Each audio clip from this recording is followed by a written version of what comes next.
Plot twist. Still alive! If you made it this far, you didn't just listen, you survived it with me. Chapter 1, The Perfect Stranger, was the illusion. Chapter 2, The Upside Down, the distortion. Chapter 3, The Addiction, was the trap. And Chapter 4, This is the Awakening. This is where everything clicks into place because now we know the pattern. We've seen every version of the monster: love bombing, mirroring, gaslighting, devaluation, reactive abuse, discard, hoovering. It's not random. It's not love. It's a cycle. And once you can name it, you can fight it. This isn't the kind of awakening that comes with peaceful music and soft lighting, because in order for me to get out, he had to find someone else, another victim. And whether she knew it or not, she's the one who set me free. This is horror movie awakening. The lights are on, blood's all over the floor, and oh shit, it was never safe here energy. Sometimes something happens that rips you out of the illusion completely.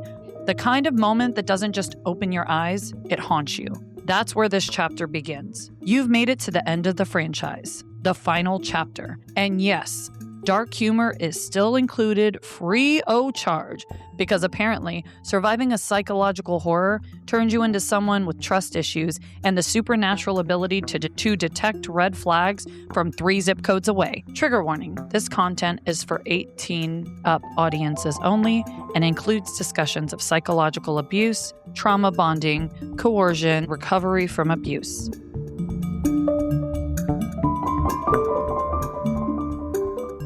That is the moment that these fucking rose-colored glasses that I had on for years. They were like goggles strapped to your head. Fucking shattered into a billion fucking pieces. They turned into liquid, and then that liquid set on fire, and then that fire into ash, and then I ate the ashes and shit them back out. They were never coming back. They were gone. A 17-year-old girl. You showed me a naked picture of a 17-year-old girl. As soon as she told me that, I'm like, no, there's no way. Like, I was defending it. I'm like, there's no way that's true. And she's like, Krystal, I know her family. I'm telling you. And Sarah had no reason to lie to me. She'd been in y'all's lives, though. I mean, could it have been possible that she even had been 16? I wondered how long it went on. So I didn't have those answers yet. All I know is I was fucking infuriated. I was disgusted. We have a daughter. I'm thinking if this was my kid, I'm going down that rabbit hole. I'd be fucking straight up in prison. That's what I'm thinking, right? And I confront him. Same day. I was like, Baby Spice, that girl, she's not fucking 19, like you said, and in college, hasn't even graduated from high school.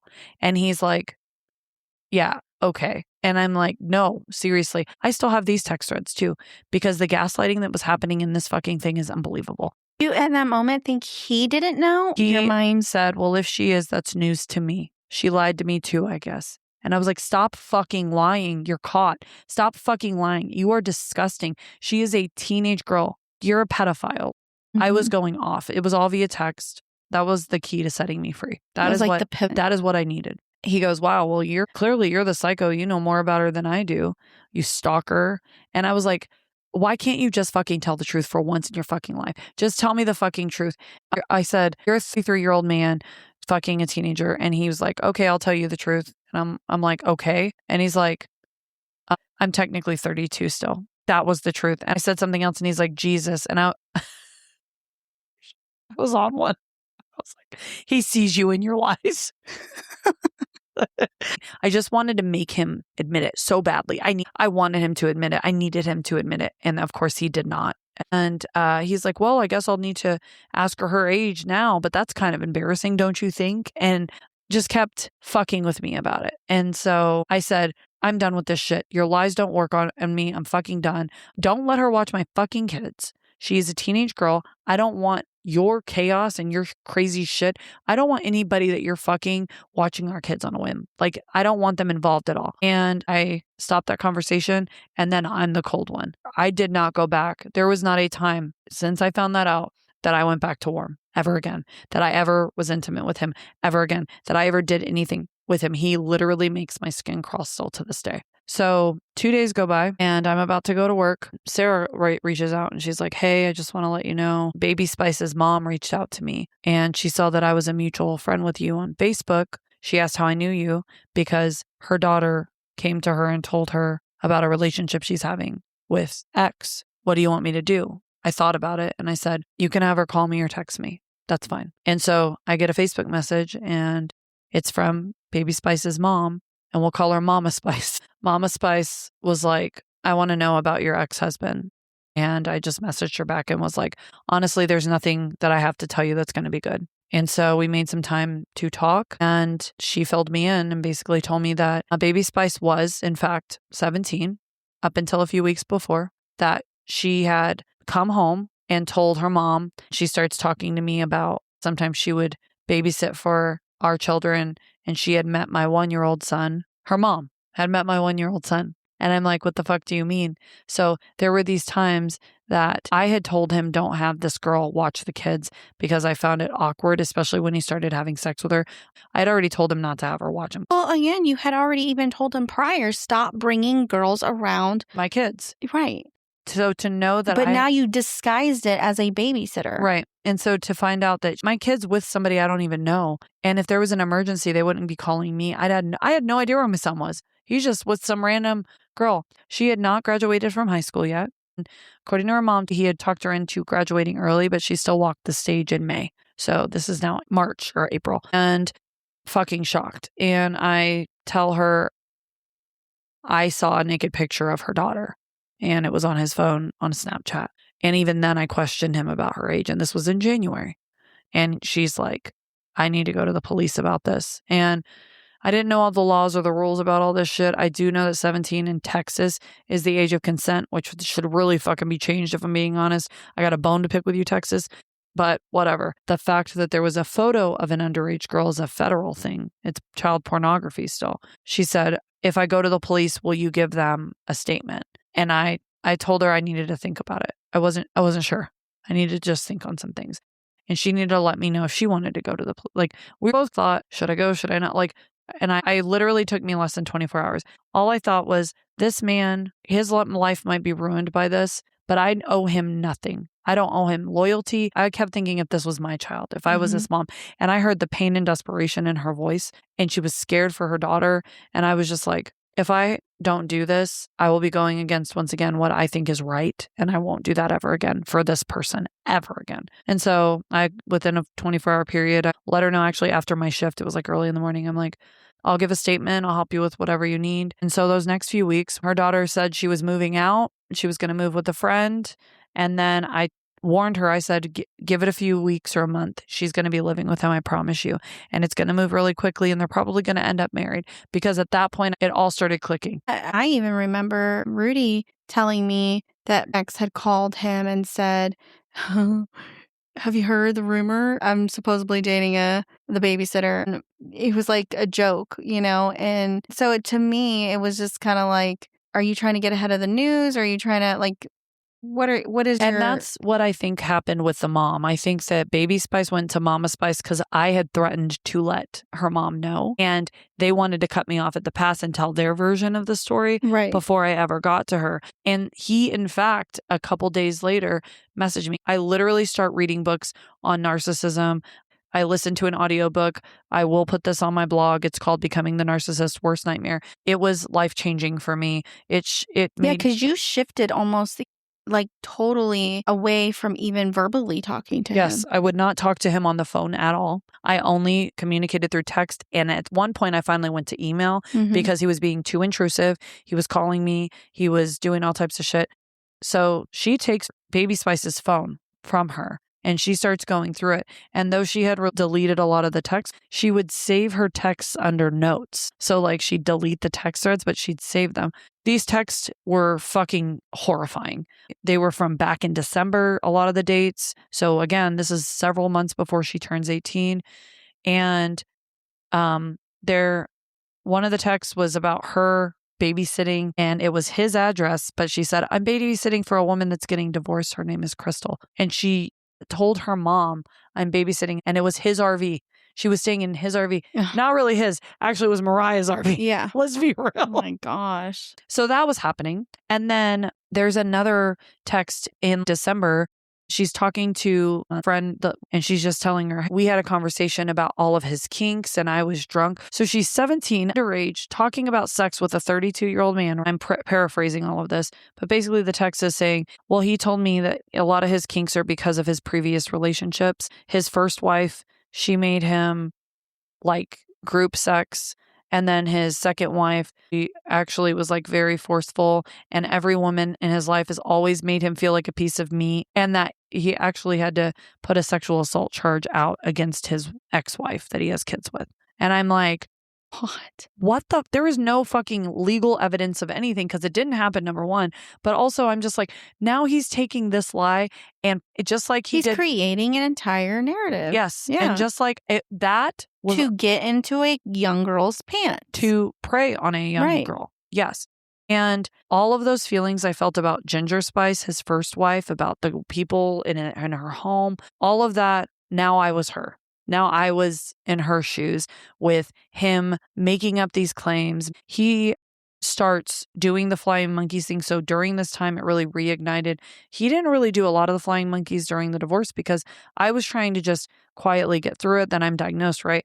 And so he starts reaching out to you guys. He's reaching out to all of our mutual friends, really laying it on thick that I've been crazy. I'm psycho. I'm having all these problems. But I really also think he was fishing for any sort of information about me knowing about this teenage girl because I was stonewalling him. I was not communicating with him at all. Finally, I got my fucking senses. And can I have a round of applause from you that are listening? Yay. Yeah, I'm listening to this audiobook. It's very validating, especially about the sexual stuff that really got to me, especially after reading those text messages where he's telling her he would like for her to go sleep with another man and for her to do these things. I don't know enough about her to know if she was sexually active or not, but I do believe this was her first serious relationship for sure, from what I understood. She is, out of all of us, absolutely the most victim of all of this. All of the text messages and the time frames, those help to prove that he was with her. He knew how old she was. Again, it was sickening. It was sickening for me. I'm like, what if a man did this to our child, you know? So in the midst of all of this, I find out I have to do chemotherapy and I'm throwing that curveball. Again, if you've listened to Frank and Titties, you know, if you haven't, get your shit together and go listen to Frank and Titties. All of these text messages are being given to this detective and my life's a fucking shit show, right? And so all of this, like when we talk about this being the awakening, this was it. The book, the mom validating me. I cried every night. I was having multiple panic attacks. Again, I was sick as fuck listening to this audiobook, reliving the trauma that I had. It was so bad. I feel like this was your bottom. That I hit rock bottom for sure. This is the darkest place I've ever been in my life. And I wanted control so badly of all of it. He was telling me he wasn't with her. And then 2 weeks later, he's messaging me. Mind you, I'm not even responding, telling me even an 18-year-old is healthier than you. I'm going to give this a shot. I'm getting chemo. I'm sick as fuck. I can't take care of my kids.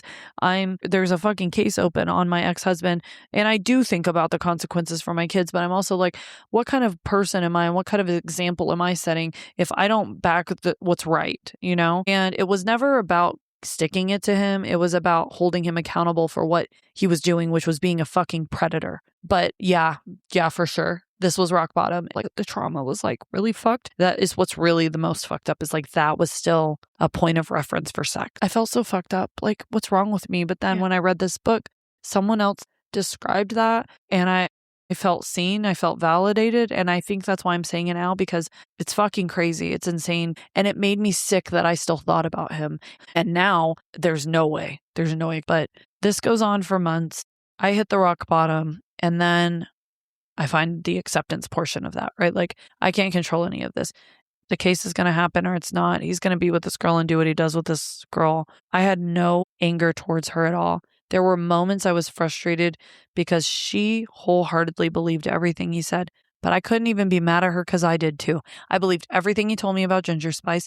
I believed everything he told me about Scary Spice. I believed everything he told me every time. I mean, you believed him even like after he accused me of rape. Yeah. After he put his hands on me and got physically violent with me. After he held me hostage with the fucking saying he was going to harm himself, after he coerced me into multiple times doing things sexually that I was extremely uncomfortable with.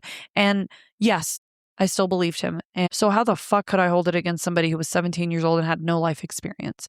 Yeah. The only times that we did butt heads is because he would literally put us in the email together. When we finally went back to texting the text threads together, because he would prod at me or poke at me and he wanted to show her, I would mama bear out. And I always would. About my kids, I would, but I got very tactful. I learned a lot of things on how to communicate with them.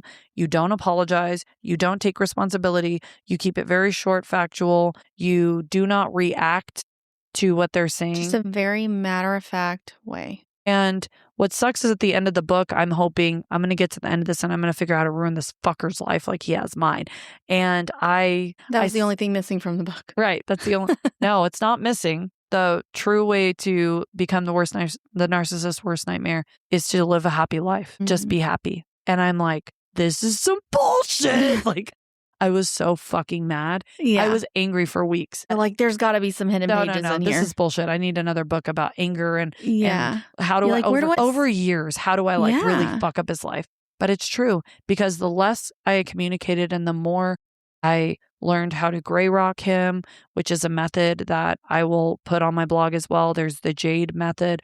I learned about these different methods and how to interact with him, and it minimized his ability to control me. And the crazy part was I became someone I didn't even recognize anymore. I became a new me. And in the midst of chemo, I've told you guys so many times about Jen. I met her, and I want to say that her organization really is what pulled me out of that hole. Finding purpose in my cancer pulled me out of that hole. I realized that I could make an impact on other people's lives, and all the fucked up, horrible things that he ever told me and said about me and told me I was not a good nurse because I couldn't understand depression. And I was a fucked up person, and I was an alcoholic, and I was the abusive one. All of these things. I was none of those things. I was a good person. I was powerful. I could help advocate for people. I could use my hurt, my pain, not to hurt other people, but to help other people. And I couldn't save Baby Spice just like nobody could save me, right? You couldn't help me. Well, that's what I was going to say. With Baby Spice, did the investigation ever go anywhere? Yeah, finally, a few months after, probably 5 months. It was 4 or 5 months. And I had finally found a good place in my life. They ended up sending a letter to myself and Mama Spice, her mom, saying that the investigation was closed. And I talked to the detective personally, and he basically was like, listen, I'm really sorry, but there's really no way for me to prove it. He could have gotten a new phone by now. Snapchat, like, it's one photo it's not like tons of photos. They didn't have enough to get a warrant to even search his phone. He did question him, which I would have loved to be a fly on the fucking wall. I bet his butthole was tight. So tight. Yeah, because wasn't there like a phone call with X that said, you forced me, I have to marry her now? Wasn't a phone call. We were at my daughter's Thanksgiving thing at school, and this was months later. So I had reclaimed myself. I knew who I was at that point, and I never fucking went anywhere in person without recording him to this day. And if he's listening, great. He won't know I'm talking about him because our sister never know. But He'll be like, there's no way.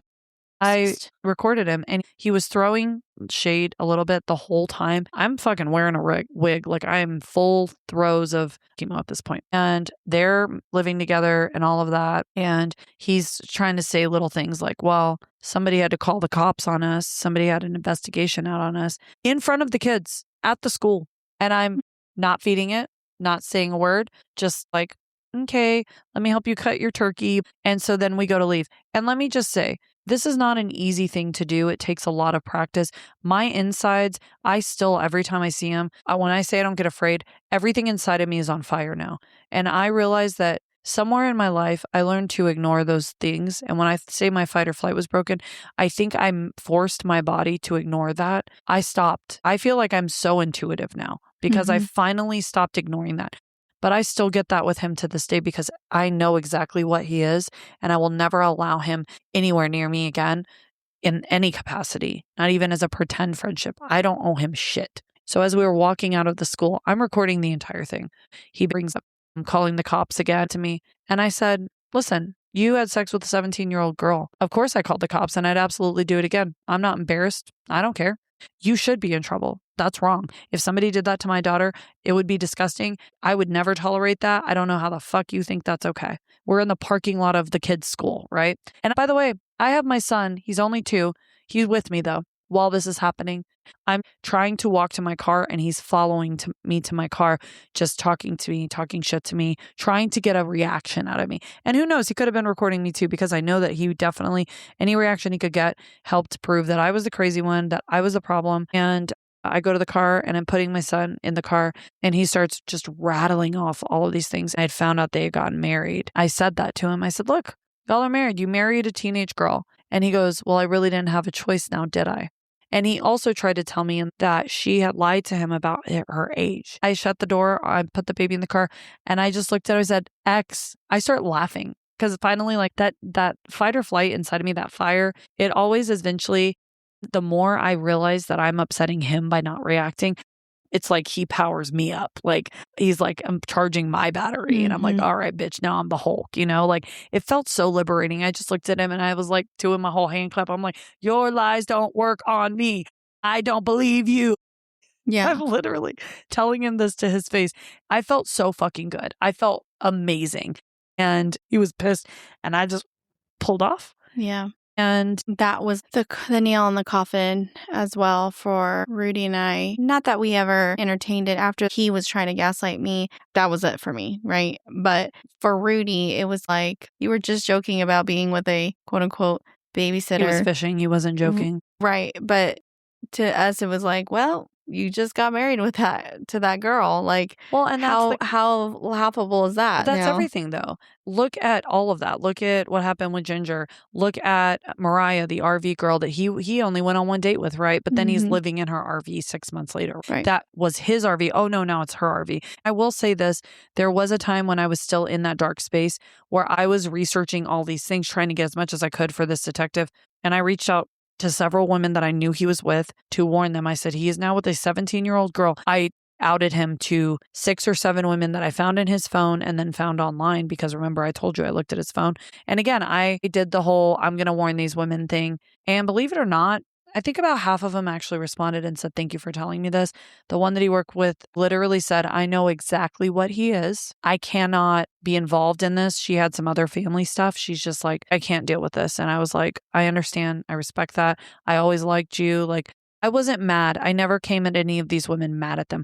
And I even warned Baby Spice, her best friend. I was like, you need to be careful. Your friend is being used and manipulated, and this is inappropriate. I was sending her text after text of while that were overlapping that in that spring, while he's sleeping with her and doing these things with her, he's also simultaneously trying to fix our family and come be with me, trying to talk his way back into my life while he's doing that with her. God knows what he told her, but cat's out of the bag now, bitch. So did the friend believe you? She told me stop. She's like, stop sending me this. I don't care. I don't care. I don't know if she ever told her or not. No idea. But if she didn't, she is not a Sarah. She is not a ride or die. She's not a good friend. But she was also a teenage girl too. I don't co-parent. I parallel parent with him. And while Baby Spice was there, she took really great care of my kids. While Baby Spice was there, my kids were clothed, fed, cooked for. They thought of her very highly. But I also felt really, really sad for her because I thought, you should be in college right now. You should be dating for the first time. You should not be a mom to children. And taking care of a very, very wounded person. Every 6 months or so, he'd try to stir up some drama or some bullshit. Sometimes it would work. Sometimes it wouldn't. It would depend directly on if it affected the kids. If it affected the kids, yes, I would have an issue. But it was like he would get bored. He'd need some fuel for his but issues. You even saw the narcissistic traits of isolation and all that, even within their marriage. Yes, this happened in our marriage. He always ended up with just one car. We never had any money. She ends up not working. He didn't want me working. So no car, not working, no money. And so you're trapped, right? And that's kind of the same thing. That's what happened. Eventually they only had one vehicle. Again, I don't know the ins and outs of that. After the situation with the cops and everything, her mom and I distanced ourselves. We still have respect for each other. I told her, you need to have a relationship with your daughter. She was isolated. We did touch base occasionally, but she was very isolated. You know, they're married, and in normal married relationships, at least from what I've seen, they can get to a place where they can healthily co-parent not necessarily that they're going to Thanksgiving dinner together and things like that, but that there are open communication in regards to the children. And I do remember specifically that X would not allow her to text you, or you guys could not have any Conversation contact, without and him there. everything had to go through X. Yeah. They even decided to put my youngest, who again didn't talk very much, into daycare without my knowledge. I was not on the emergency contact. It went directly against the decree. And I only found out about it because my daughter knows neighborhoods, and she was like, oh, that's where brother goes to school. And I'm like, I'm sorry, what? And I had to fucking find that out, figure that out, contact them and tell them, hey, I'm his mom.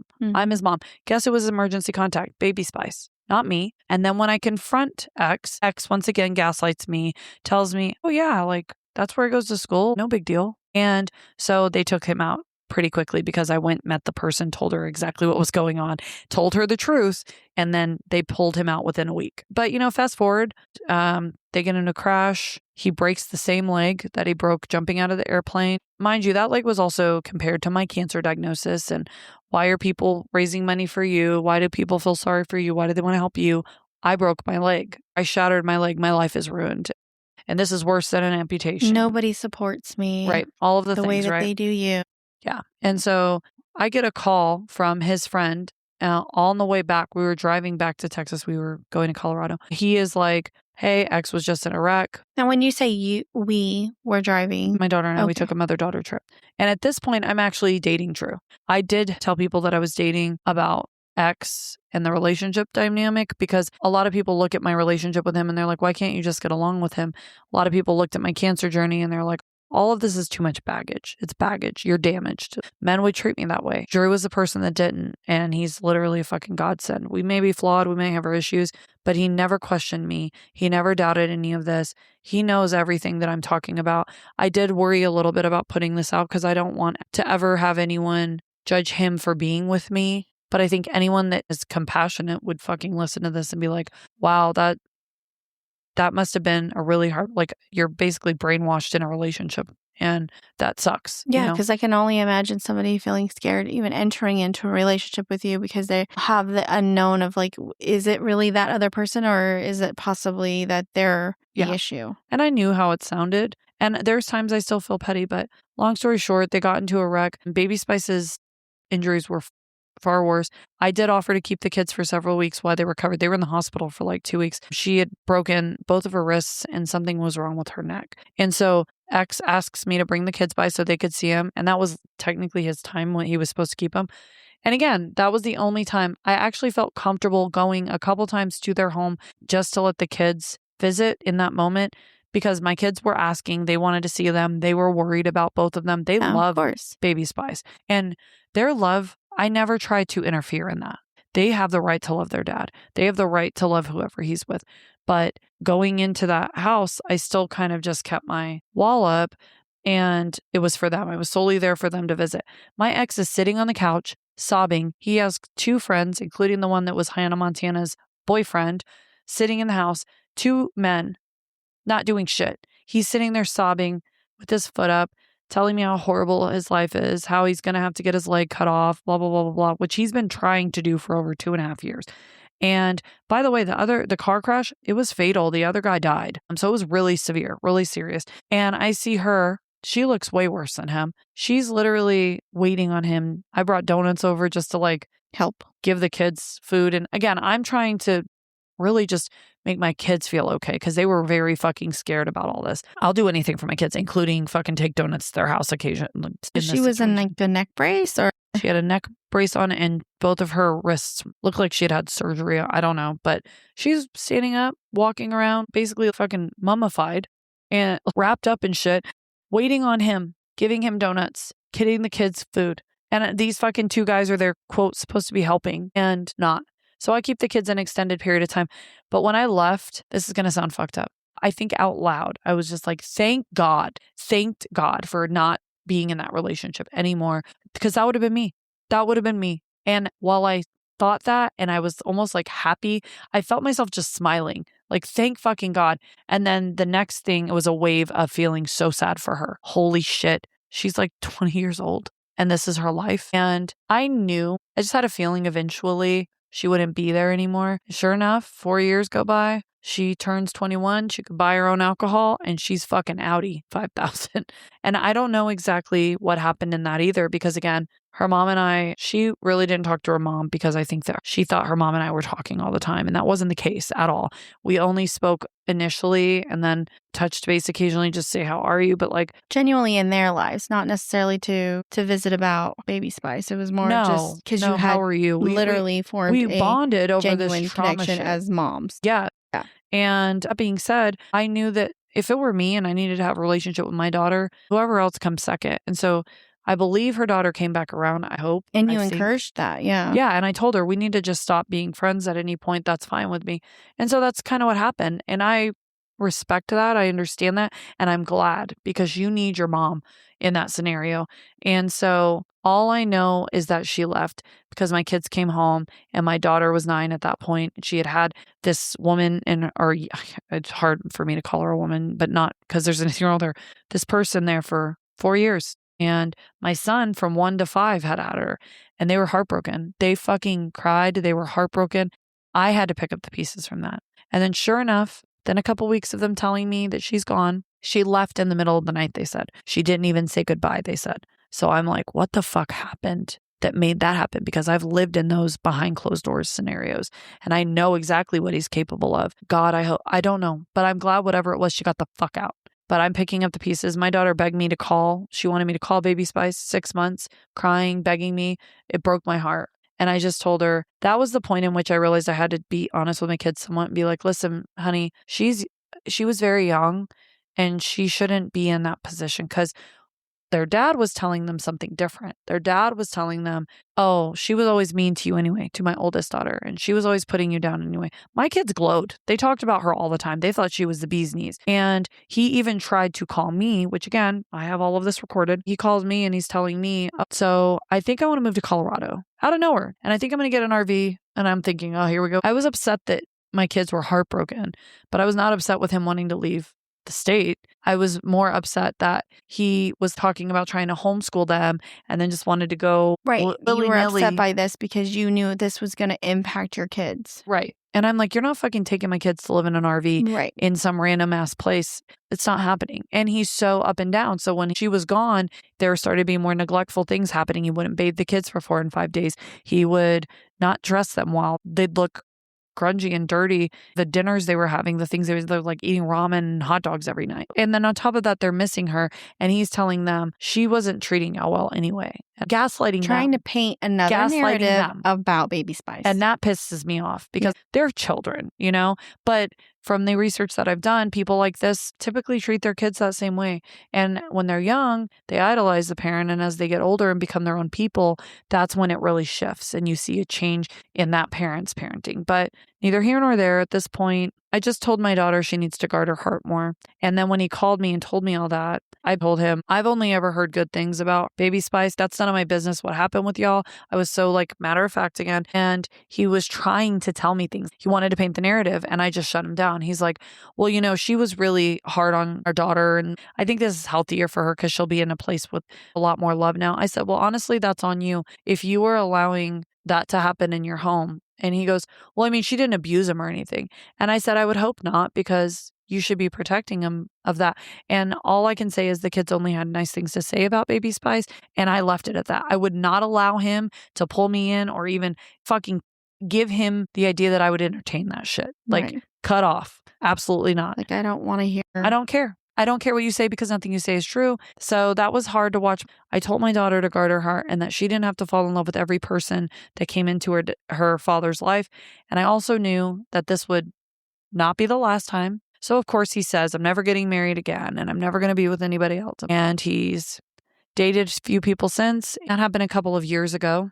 And he hadn't been married, but he had several women come and go, babysitters again. They were older, though. They were of age. I will give him that. The ones I knew about anyway. I don't know what else was going on. But fast forward to today, I'm in a healthy marriage. I know way more than I ever thought I would about narcissism, narcissistic personality disorder, personality disorders in general, the cycle of abuse that comes along with that. Again, I cannot say he's a narcissist because I am not legally licensed to do so, but I will say there are a lot of narcissistic qualities, and example A and B are these episodes. This is my perspective, but I don't really care because I'm finally in a place in my life where I don't have to worry about if people believe me or not, because I know exactly what happened and I believe my own narrative and I don't live in an altered world anymore. So I parallel parent with him. There are several books. And that was actually recommended to you to parallel parent. That was recommended through the reading that I've done. And then I reaffirmed that with counseling. I want to recommend counseling. I want to recommend parallel parenting.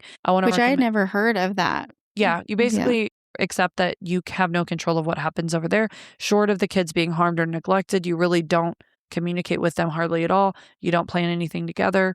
Like, you parent your way, they parent their way, and they don't cross. You don't come together. It's not a co-parenting scenario, but it is low conflict. It makes it very low conflict, which is ideal for a relationship like this. So he is now married again.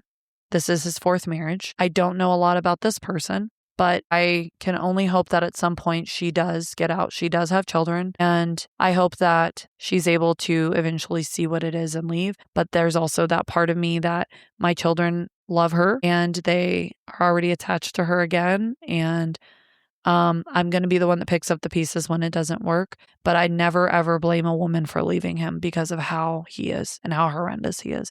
So I'm assuming she thinks that I'm a rapist, that she thinks I'm the abusive one. And all and these things. I don't care. I don't care. And I hope that she knows that one day, if they do end up breaking up, eventually she will be the bad guy in the narrative. And ladies and gentlemen, if every ex in the past, they were the issue, they were the crazy one, they were the problem, probably is the person telling the story. I would look into that. It's always one-sided. There's never any ownership. Truly and honestly, I don't think I ever heard any sort of ownership. The idea that he would say that the 17-year-old that he preyed on, because again, it's predatory and groomed, that he would even try to shift blame and put that on her. Anyone that believes that, as a mom too, if you're a mom, especially if you have girls, why the fuck wouldn't your first question be like, why were you with a 17-year-old? Because that would be my first question. I wouldn't want to touch you. So I'm imagining that any woman that he comes across, possibly including his new wife, has no idea that this girl was 17 years old when this started. Has no clue, has no idea. There's no legal paperwork out there saying that. The detectives, and other than the letter that I received, which I still have, there's nothing proving that he was with her. I also have texts that say that as well, but they don't know any of that. They don't have any of that. They may never know. And all the girls he dated may never know. I don't know, unless they come across this fucking podcast, I guess. But I want to just thank everyone for sticking it out. This is really scary for me. I'm very, very proud of you. I mean, this is a story that you've been wanting to tell. I'm just really glad that you finally got the courage to. I hope this has been therapeutic for you.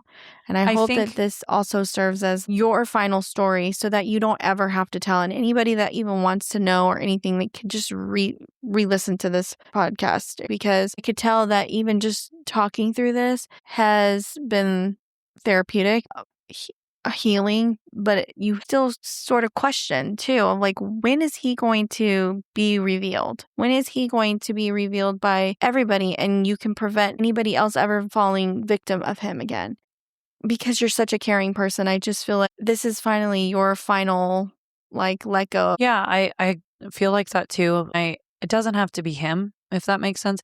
Anyone like him. Yeah. Women, men, anyone like him. If somebody listens to this and they are able to recognize this and or get the strength to leave based on this, great. I want that to happen for them. I will say this. Though I didn't deserve those things that happen, my continuous poor decision making, that was the part I had to fix. The counseling and therapy that I went to was for me to figure out how to not allow those boundary crossings again.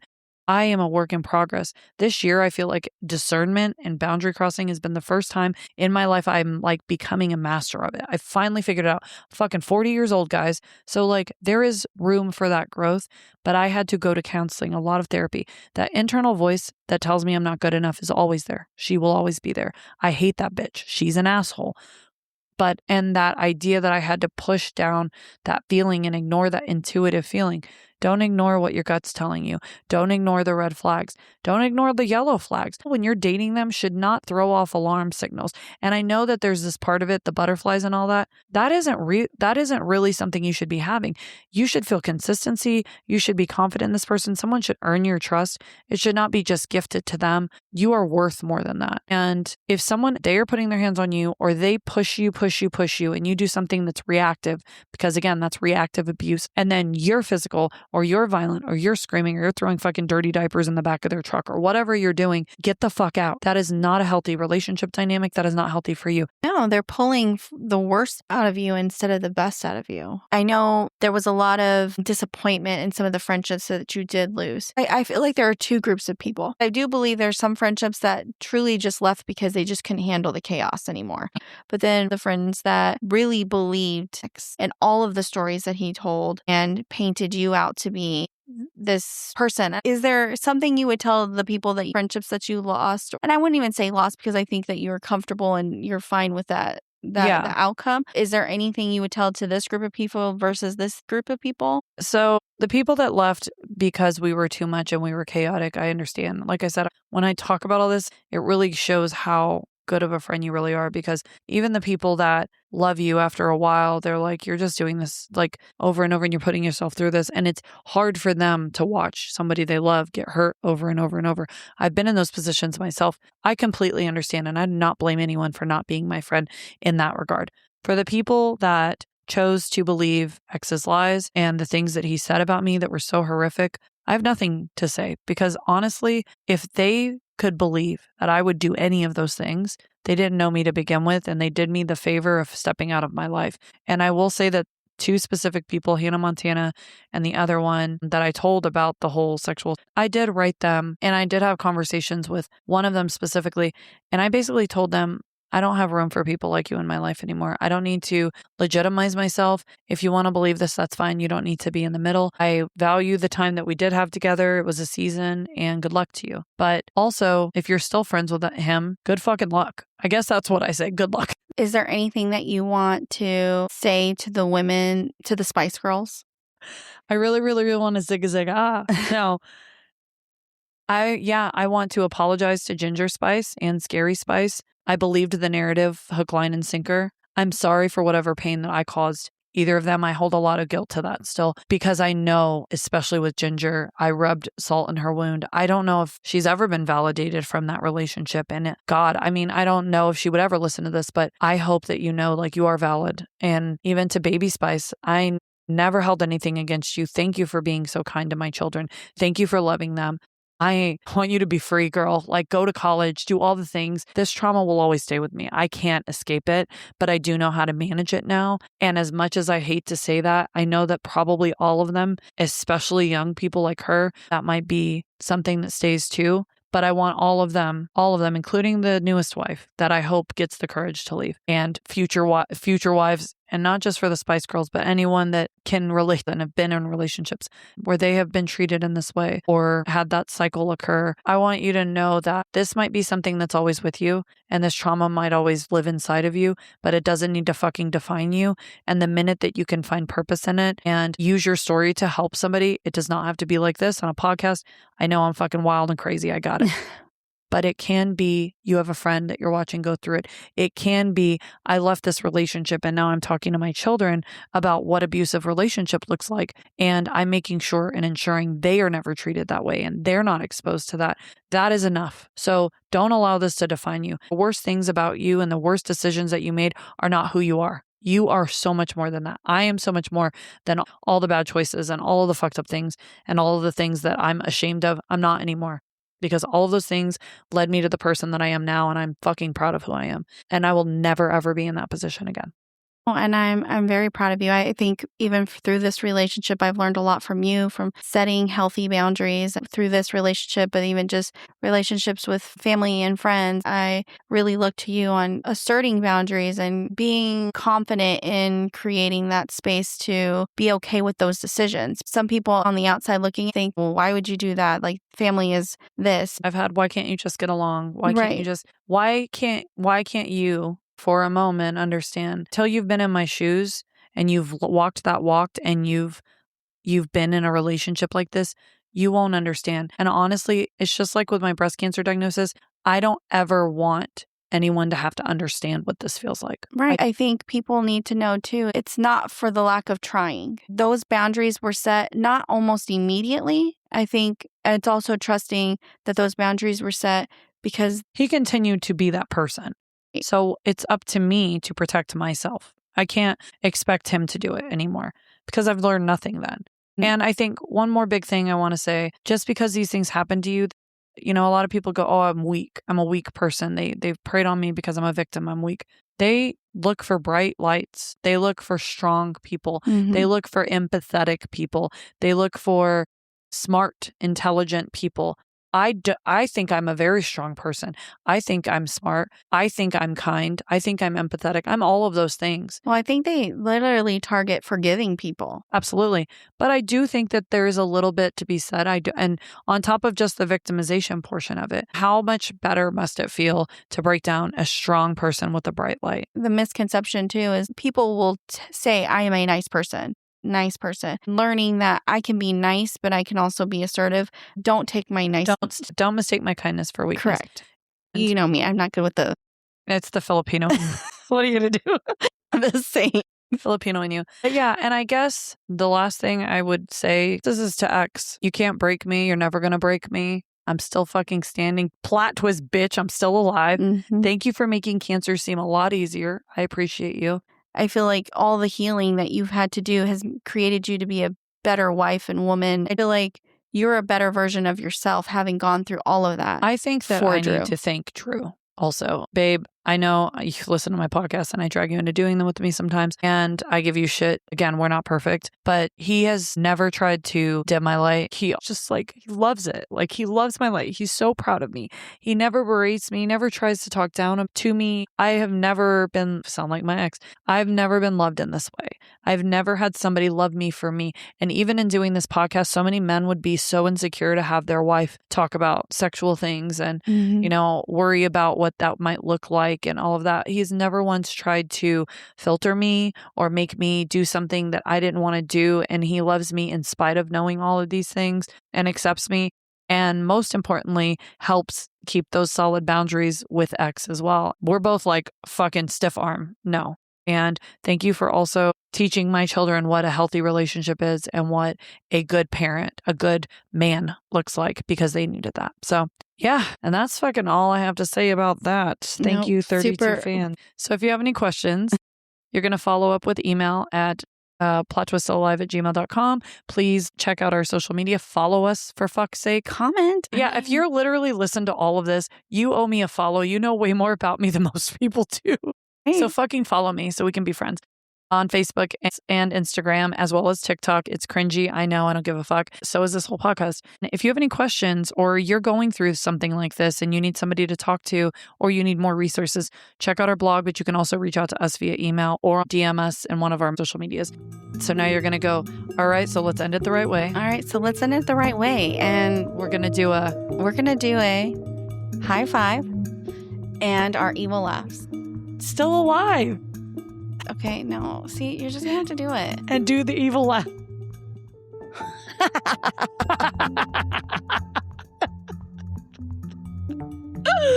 You're fucking adorable. Thank you for listening to our 4-part series of X. You or someone you know is experiencing domestic violence, please check out our blog at www.plottwiststillalive.com for national resources on domestic violence, suicide prevention, and the abuse cycles. Domestic violence is never okay.